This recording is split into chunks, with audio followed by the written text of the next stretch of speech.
What sold day 122. The first sale of the day is this Rain Spooner Hawaiian shirt in a men's XL. It did have a nice colorful print as well as a bunch of geometric patterns.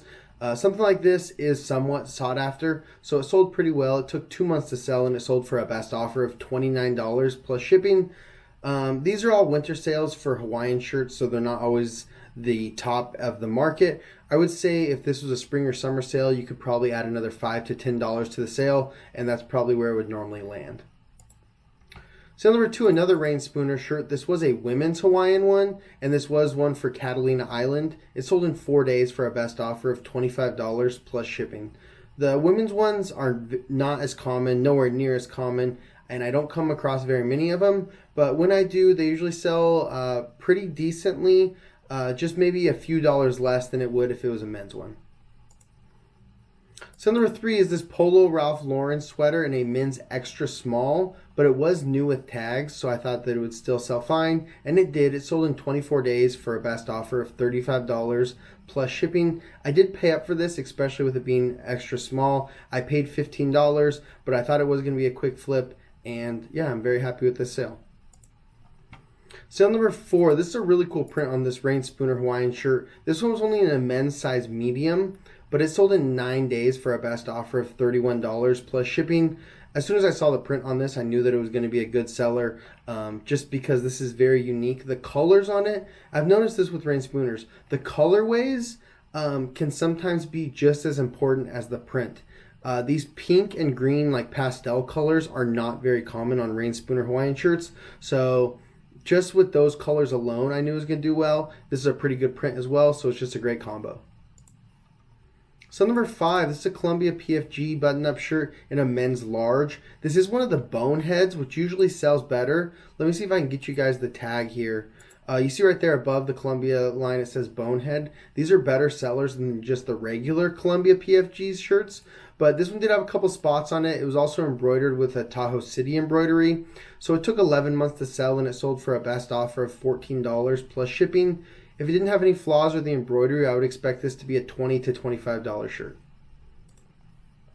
So number 6 is this Travis Matthews polo shirt in a men's XL. This is just a basic gray one, or I called it heather white. It's like a light gray or a darker white. And it was new with tags, but where I think it was from the Goodwill tag, it left a hole in the front of the shirt.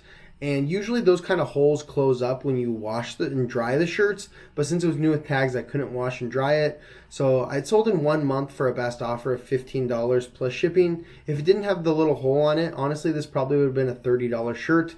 Travis Matthews stuff that's new with tag sells for significantly more than the used ones. So if you can come across new with tags Travis Matthews, it's probably going to be a pretty good seller.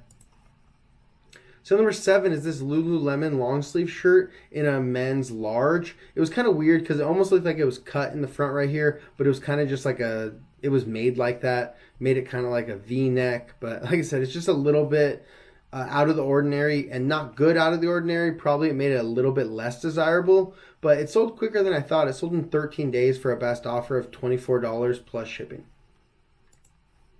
Sale number 8 in the final sale of the day. It wasn't a very great sales day. The last couple days, this is the last day of December, and I think then the first couple days of January weren't that great. But after that, it picked back up again. So stay tuned for those videos to see the rest of those sales.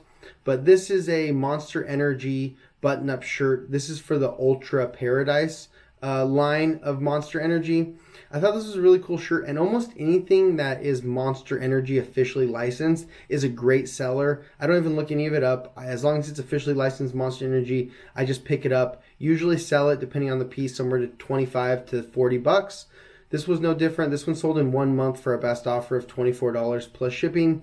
A great sale, and like I said, I just love selling Monster Energy stuff. I can't say it enough. So thank you guys so much for watching. I'll see you tomorrow for day 123 of the What Sold series. Peace.